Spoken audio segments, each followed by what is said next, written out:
People across Scotland and the rest of the UK should add one gardening job to their list of things to do this month. Gardening guru Monty Don is urging Brits to prune climbing roses this October to ensure that the plant grows and flowers again next year. Leaving this job off your to-do list can lead to the stunning roses becoming tangled and lacking in flowers.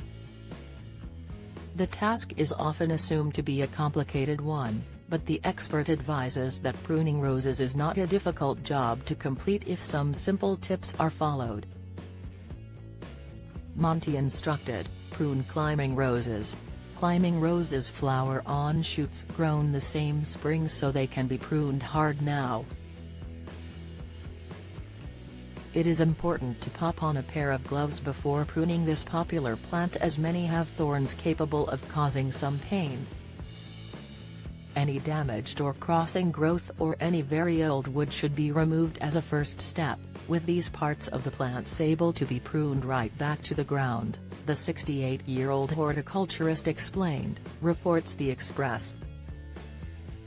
The gardening expert went on to say that main stems should be fanned out at equidistance and as horizontally as possible. These should also be tied to wires or trellis. The side shoots growing form the main stems can then be reduced to short stub of a couple of leaves. These are the parts of the plant that produced the flowers this year, so maintaining them correctly will allow for another bloom next spring. Monty continued, the effect should be a tracery of largely horizontal growth with pruned side shoots running along their length.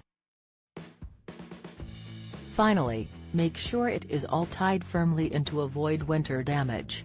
Pruning is the practice of selectively removing parts of plants, such as branches and buds, in order to encourage new growth as well as allowing the plant to look more neat out with times of bloom. Pruning can also help to deter pests and animal infestation by keeping the plant neat as well as promoting the plant's natural shape and healthy growth. It is key to determine the difference between climbing and rambling roses, with rambling roses often not in need of a prune at the moment. The gardening guru added, rambling roses on the other hand produce their flowers on shoots grown the previous summer, so should only be pruned immediately after flowering.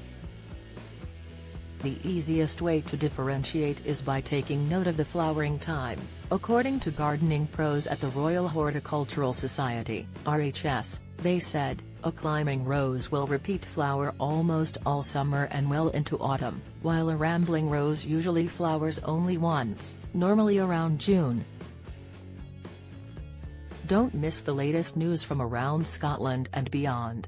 Sign up to our daily newsletter.